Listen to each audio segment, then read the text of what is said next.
Would you send him here, the middle of nowhere?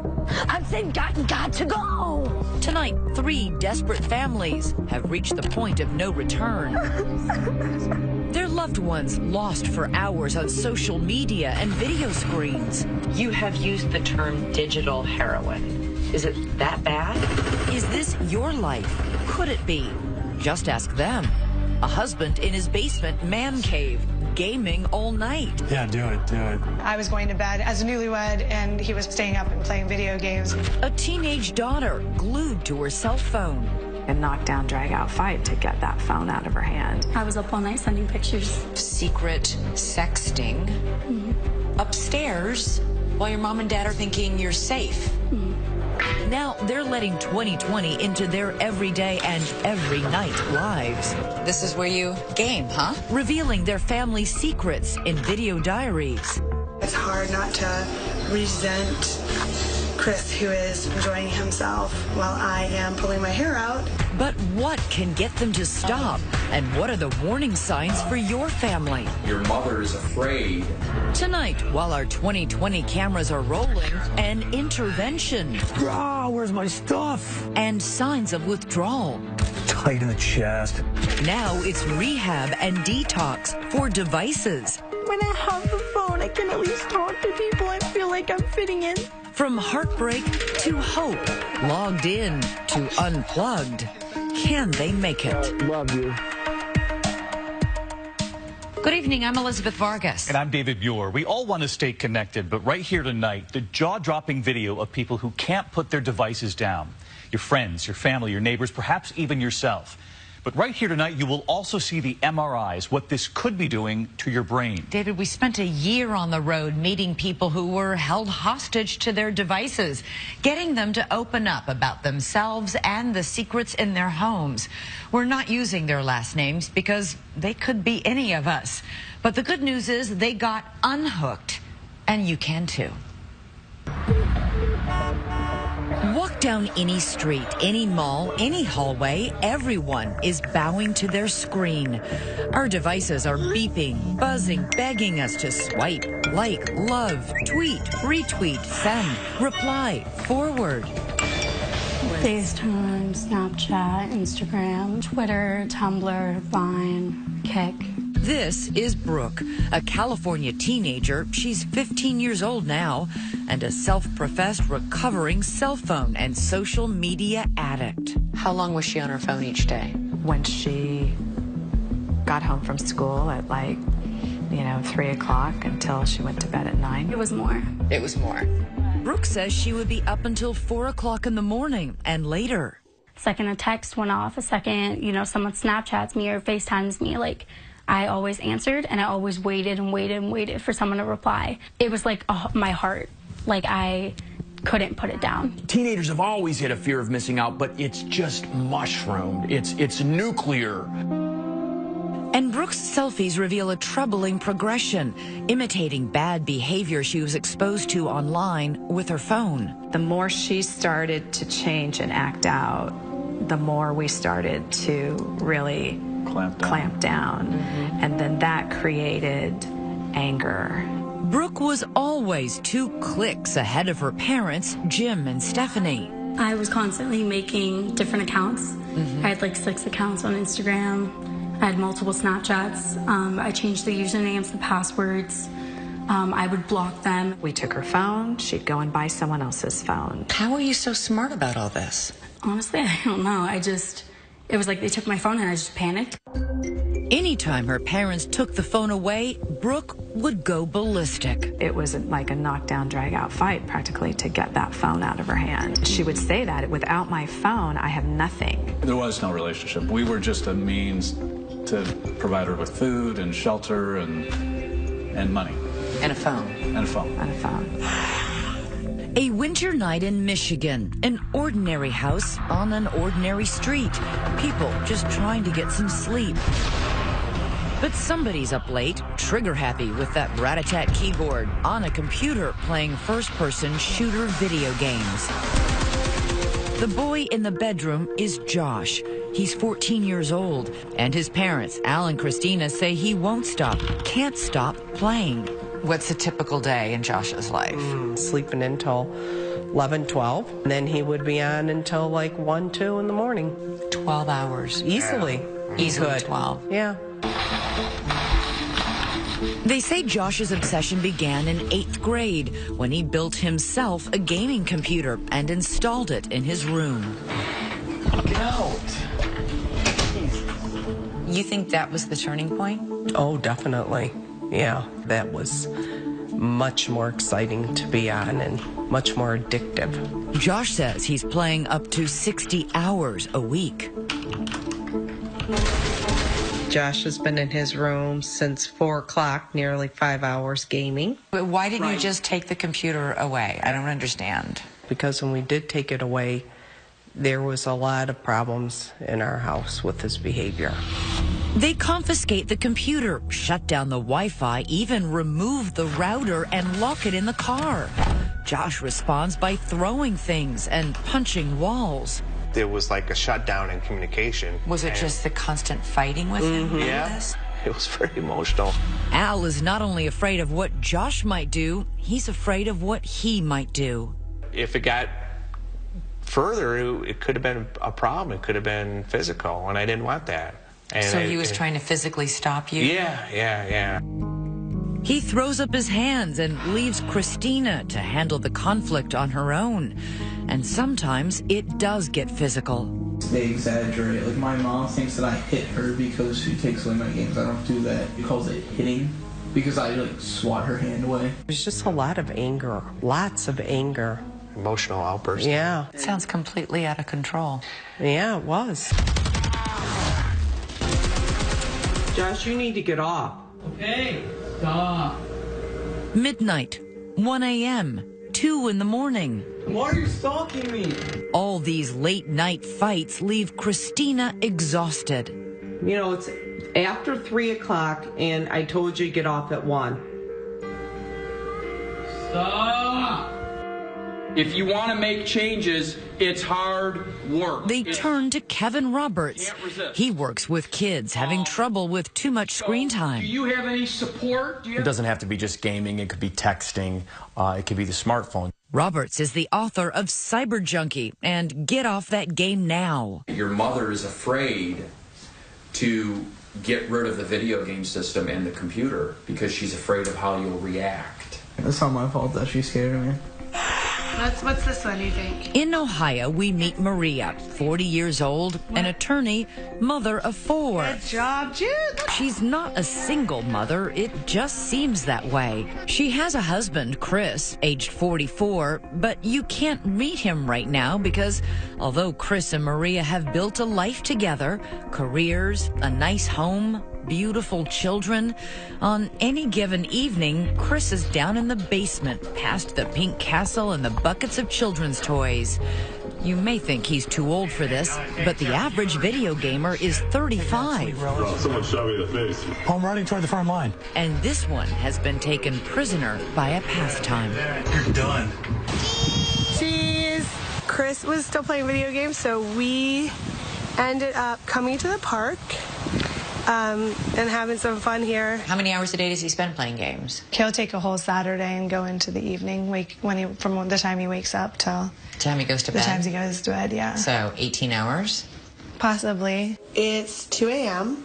and I just checked in on Chris and he's still playing video games.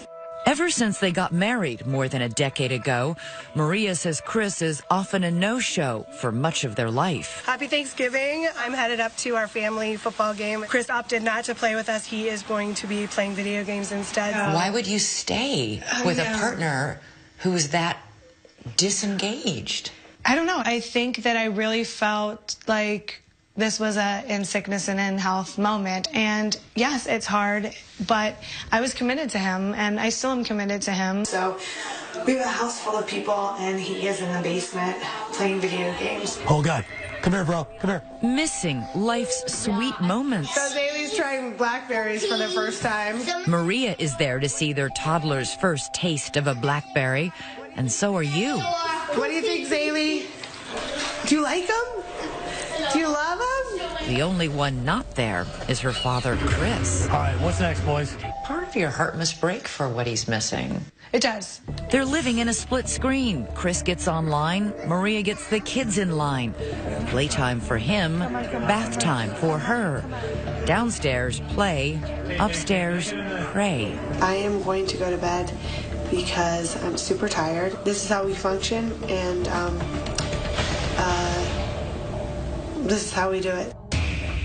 Still ahead, risky behavior right under her parents' roof. We were blown out of the water when the police showed up at our house. And inside the mind of an extreme gamer, can the screen change your brain? But you looked at this and thought, this. In Ohio, it's time to meet the man in the basement. Wait, where's your tank, bro? Maria's husband, Chris. Yes, all right. Chris comes home from work. It may or may not surprise you to know his job is IT, servicing computers. When he walks in the door, it looks like any other normal family. See, it's tough. Okay, go ahead and write out your problem now, all right? But his wife Maria says just watch. Doting dad is itching to disappear. Yes. I think I'm going to head down. Gosh, I keep returning as this machine gun guy, and I've played just terribly at this dude. Chris shows us his collection of obsessions. Oh, wow. No fewer than 158 carefully organized games. This is where you game, huh? Yeah, matter of fact. It's a nice setup. He tries to show me what all the excitement is about. You need to say, hey, you sucker, I put you down that quickly. It's something where you can remove yourself from the world for an hour. Or more. Or more. And watch what happens when Maria comes downstairs to check on Chris before she goes to bed. Hey, babe. Hey, Maria. I am going to head to bed. All right, good night. All right, Do you think you're addicted to these games? I'd say addiction's there. Chris says he's considering cutting back, but quit for good? Never. I can't stop forever. That just seems like a... Even though you know that it hurts your wife and your children? And yeah, every next thing I say sounds more and more like the scared addict. In California, Brooke's parents say her phone and social media fixation opened a portal into a dark place. Her risky behavior escalated when she was just 11 and 12 years old. Just hanging out with the wrong crowd, drugs, sex, in middle school. With that phone always in her hand, her parents wondered whether any place was safe. Okay, she's home, she's safe, but it was a complete false sense of security because she's up there in her room, with her phone on the internet. And as her parents later discover, sexting with strange men. I was up all night sending pictures. Of yourself? To strangers? Yeah. When I did it and I got those compliments, I got that attention, and it just made me feel really good. It's unnerving to listen to you tell me about how you fell into this world of secret sexting.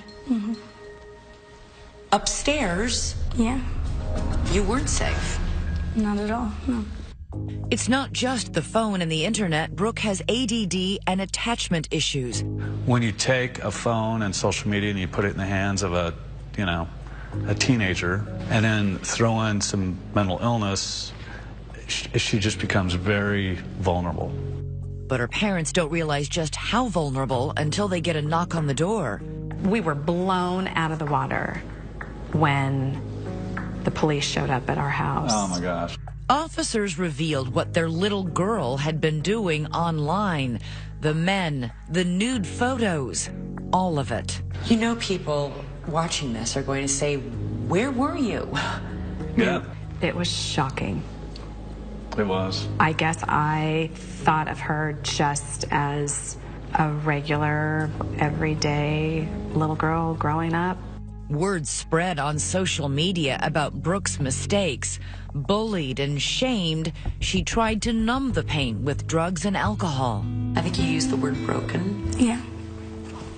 Do you have any idea how you got that way? I think I just got to a point where I kept getting hurt. I kept doing things that I knew didn't make me happy. And then, an act of desperation, Brooke wrote a note on her phone, and somehow, by the grace of God, her parents say, it accidentally popped up on their shared iCloud account. I said, "What's that?" So I opened it up, and it was a suicide note. A suicide note?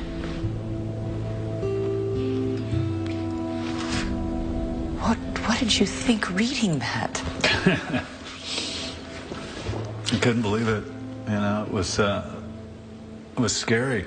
I just got to a point where I just didn't even know why I was here and why I was still trying. You mean why you were here on Earth? Yeah, it just didn't make sense to me anymore. Yeah. They had Brooke committed to a hospital that night. And that was it. That's when we knew That was it. we had to do something drastic. The first thing the attendants took from her was her phone. Brookie wanted to fight the nurse for it. I was like, don't touch me. I was pissed. The despise in her face for us. Betrayal. She was so angry. She was so pissed off. But there was no other way. I just kept thinking, you're not going to die on my watch. In Michigan, Josh begins skipping school. He told me a couple times, I'm going to be, a gamer, and I can make a lot of money, Mom. Believe me, I've got it all figured out. I was like, ooh, this is not good. And then, no more school. There were some things going on with his ADHD, and then there was some underlying depression, so that wasn't just all the gaming. Al and Christina are wondering what's going on inside Josh's head. If only there was a way to peek inside that adolescent brain. Well, it turns out there is. You had an MRI before? Josh is getting a functional MRI as part of a new study by Dr. David Rosenberg. His theory, yet to be proven, is that excessive gaming changes brain activity. These triplets are in the study, too. Turn it off now. Stop, Mom. You're still playing. I said I'm going to watch. It said I'm going to go play outside with Josh. I told you I'm going to go play outside with Josh. That's Noah. You can see why his mom says gaming has more of a hold on him than on his brother and sister. These are the triplets' brain scans. 2 are typical, but Noah's is not.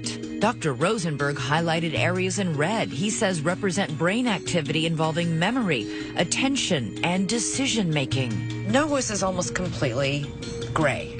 But now look at Noah's brain after 3 weeks unplugged at summer camp. He's gone from being barely lit up to being highly. He's highly lit up, yeah. Now for Josh's results. There should be much more activity. There should be more red. There should be more red. She looked at this and thought, this is a kid in trouble. This is a kid in trouble. Still ahead, what's it going to take to throw Josh off his game? How about 40 days and 40 nights in the wilderness with no temptation? Stay with us. Early morning in Michigan, a scene right out of Josh's video game. A couple of guys come to the house and gently but firmly hustle him away into the darkness. He knew it was coming. It's just kind of stupid. I just play video games and I have to go to a rehab for it. But when the day came, he wasn't ready. Josh is really getting emotional. He goes, I don't want to go. I'm scared. I want to see my mom. Josh has flown to Salt Lake City and then driven hours away into the Utah wilderness and a program called Unplugged at Outback Therapeutic Expeditions. He and a group of other boys will camp for weeks in this rugged terrain. There is no running water, no electricity, no screens. The only thing that glows in the dark, a campfire and the moon.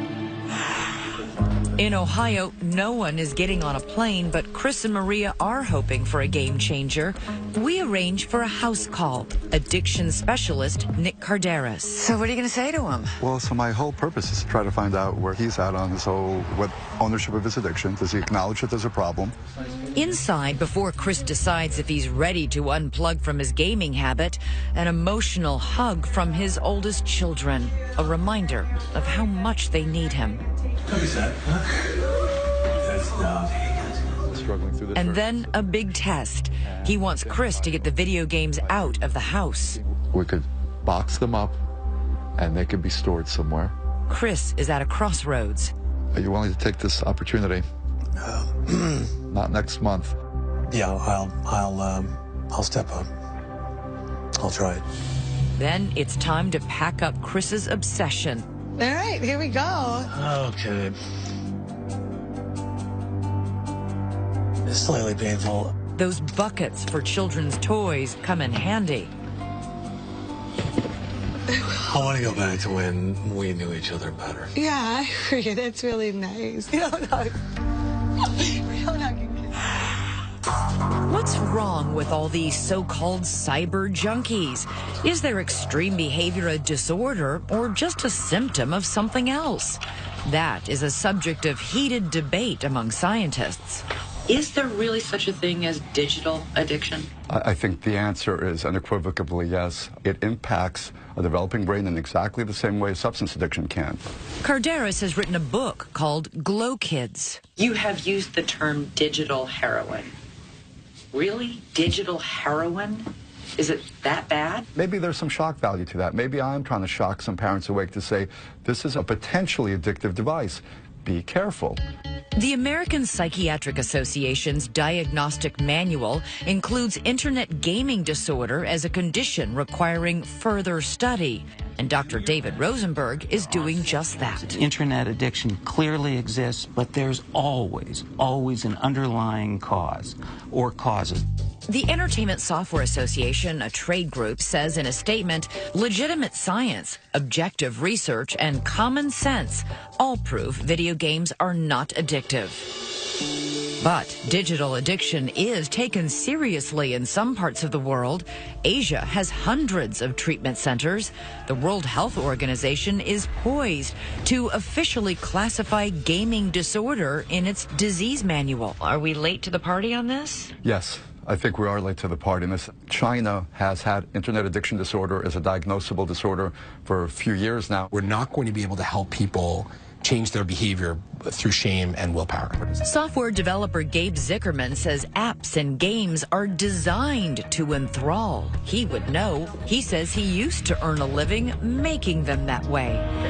My work in gamification in particular has been used to make just about everything that people use today more addictive and engaging. How do they do that exactly? Every time you challenge yourself to something and then you achieve that thing, your brain secretes a little bit of dopamine. Zickerman says he and developers like him designed games and apps to purposely activate those jolts of dopamine. But he's had a change of heart and career. He's created an app that helps users break the cycle of compulsion. And I'm using the exact techniques that I've used for the last decade to make things more addicting, to help people counteract the addictions they face. It all sounds so devious. I kind of picture them like twirling their mustaches as we're kind of like talking about this. Psychology professors Chris Ferguson and Patrick Markey study video gaming, and they say it's getting a bad rap. Are all these families just making this up? No, we're not accusing them of lying. So then if they're not addicted to their video games, you're telling me that this is a moral panic. The question, though, is it the video games themselves that's causing the problem, or is there something underlying? That's what we can't speak to. We don't know what was going on in these families. I don't think parents, though, realize that those games have been manipulated. Well, I mean, I think manipulated, all we're talking about is they're trying to make them more fun, essentially. Still ahead, what happens when the fun and games and devices are gone? It's a little tough to think about even now. It's making me feel some feels right now. Stay with us. Majestic Utah mountains offer a breathtaking vista. But down in the desert dirt, 14-year-old Josh is still trying to catch his breath. I would think that initially in the first few days, it's just about learning life skills.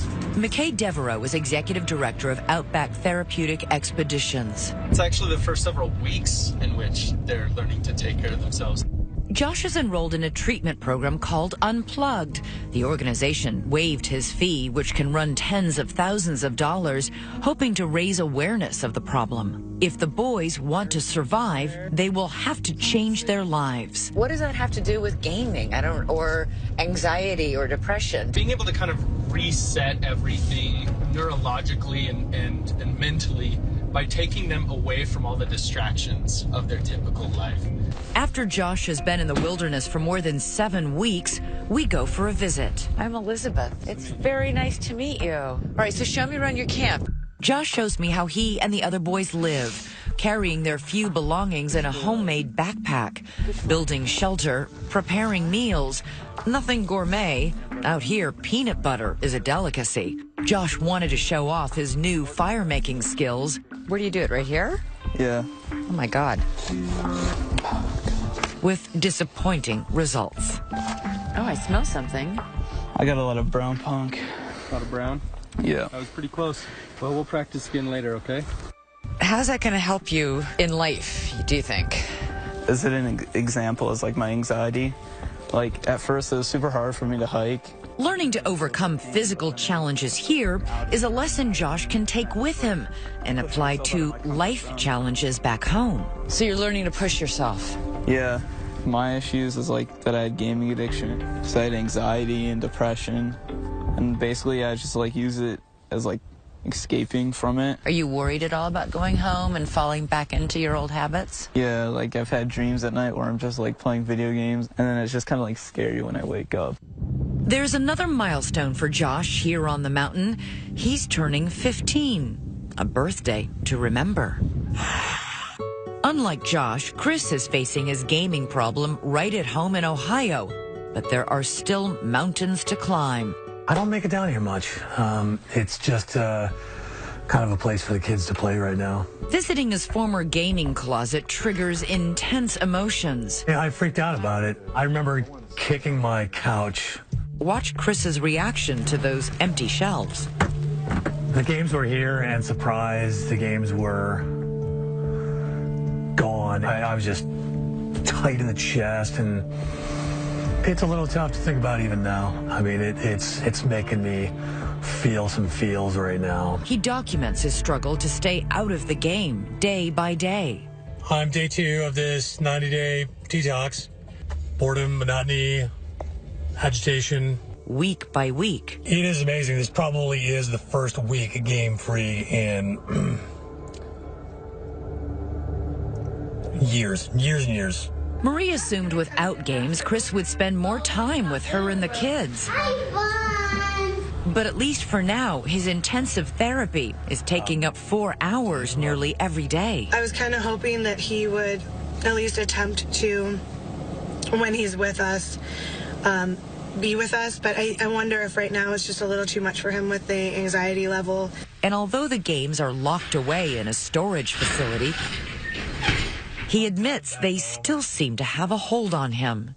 It's gray and cold and rainy, and wouldn't it be nice just to head downstairs and just play some freaking video games?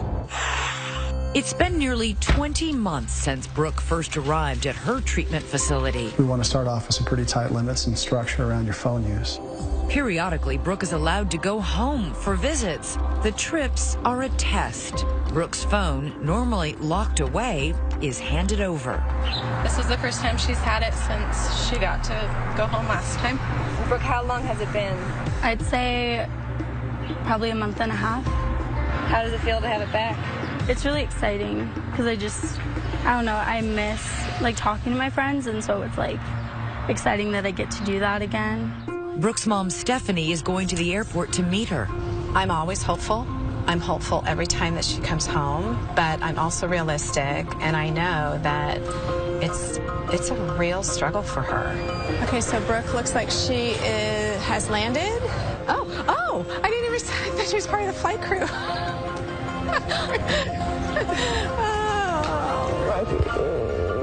So good to see you. There's been a loss of trust in this family, and Brooke's parents take precautions. Out of sight, out of mind. We have a drawer here that we just keep some of our old devices in. We just kind of keep these hidden while she's here. Remember these? Oh, yeah. Most of the visit is going smoothly. When you made this in preschool. Paging through old memories of life before the crisis. Watching home movies. But at night, when Brooke has to hand over the phone, it's hard. Her painful past comes rushing back. She's feeling like the only teenager in the world who can't handle a phone. I guess I just feel really left out and like when I have the phone, I can at least talk to people and feel like I'm fitting in still, and like it just makes me feel like I'm missing out. Even with all the improvement and all the progress you've seen her make, it isn't all better. No, it's not. No. That's still an issue, what social media does and allows kids to access and be vulnerable to. Yeah, it's a lifelong journey for her. There will still be highs and lows. Still ahead, a reunion in the mountains. Will sparks fly this time? Are you okay, dude? Should we cut the camera? Stay with us. Welcome to Salt Lake City, ladies and gentlemen, where the local time is approximately 10:13 a.m. Al and Christina travel from Michigan to Utah and then make the long journey over rough roads, tracing their son Josh's path into the western desert. Can't imagine what Josh is thinking the day he came out here. Yeah. Josh has been unplugged for more than 7 weeks. They can't wait to see him, but first they have to find him. Josh is somewhere out here, and then you guys are going to signal for Josh using this. Okay. That's how we're going to find him. Wyatt, a field staffer, gives them a wooden device called a bull roar, used in ancient rituals to send signals over long distances. They stop and listen for a response from Josh, but nothing. Off in another part of the desert. Come on. Josh is having trouble. Swear to God, it was working like... I know, it was working yesterday. It's not a bad metaphor for the family's communication problems when Josh would shut himself away in his bedroom, gaming all night. Well, it's 3 in the morning. It's time to get off now. Christina takes a turn. And at last, Josh responds. Is that it? That was it. That was it? That was it right there. Okay. Moments later, after the longest and most difficult separation of his young life, 54 days apart. There he is. Is he there? Yeah. Oh, there he is. Hey, Josh. How are ya? Good. Good to see you. Oh my God, you're getting bigger. Dad. Hey, Josh. You doing all right? Yeah.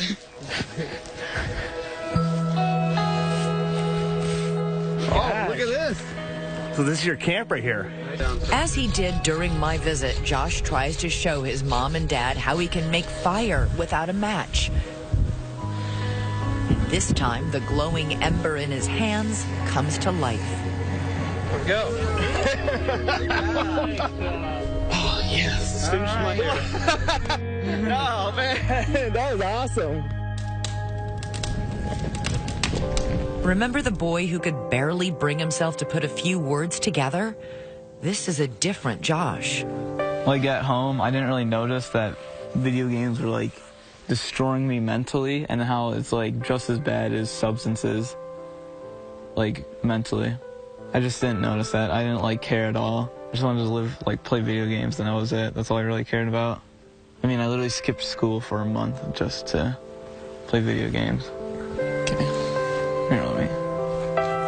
Josh paints his parents' faces, a figure in red for his mom, standing between light and darkness.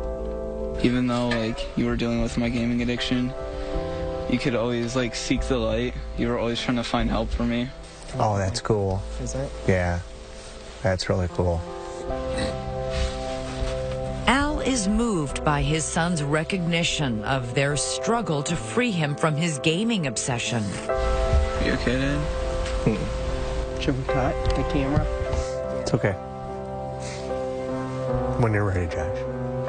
For his dad, 2 figures representing before and after. Well, you've changed a lot. I can see that you're trying to change. And Okay. Thank you. All right, love you. And then it's time for goodbyes. A dusty hug. Yeah. There we go. and Al and Christina are heading back to Michigan. See you guys in a couple weeks. Josh will remain behind for now. He has more work to do in the desert.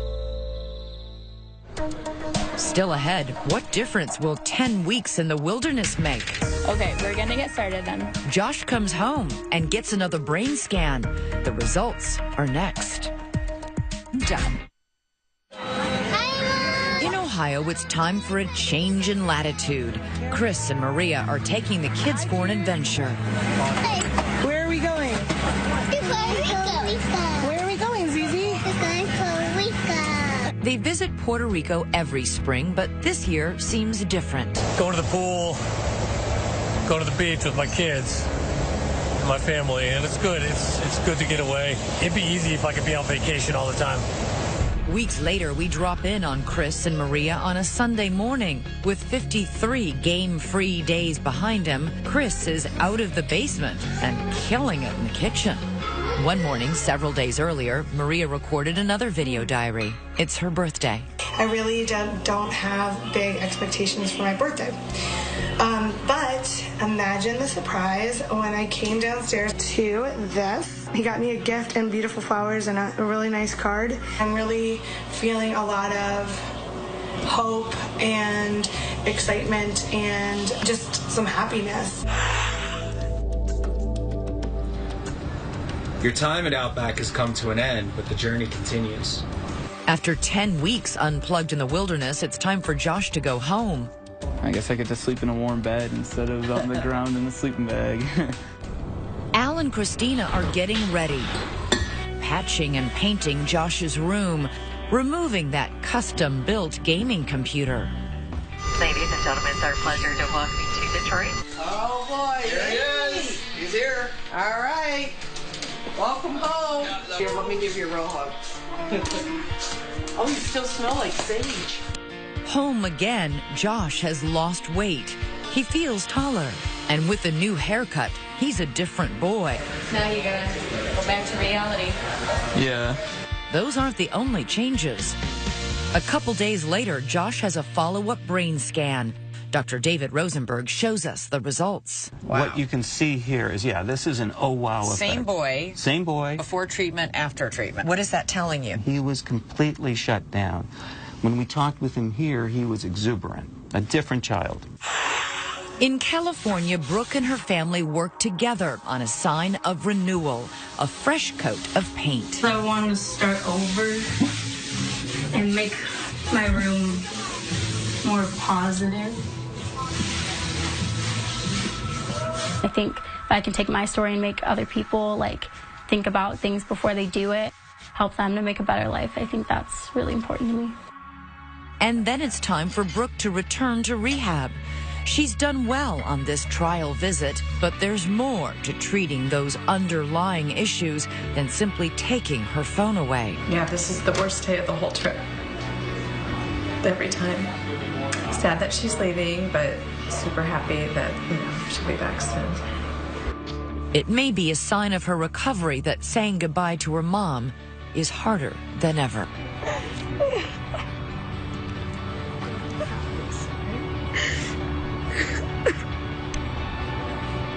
Do you feel like you have your daughter back? No, I have the new and improved Brookie. I do. Yeah. And she's worked so hard. And sing it to a blue sky. Shout until the boys come home. Don't you even ask why, we just should. Give into the good. Happily on the road to recovery. To prevent this from happening really in your family, experts have given us these tips. No phone before the age of 10, no phone at the dining room table, media-free time together, and media-free locations as well, like bedrooms at home. Imagine us all talking again. That's right. I know. And for a list of warning signs and other resources, we've put it all at abcnews.com for you. Thanks for watching tonight. I'm David Muir. And I'm Elizabeth Vargas, and I want to personally thank those families for letting us share their stories. For all of us here at 2020, good night. Billboard is the voice of the artists.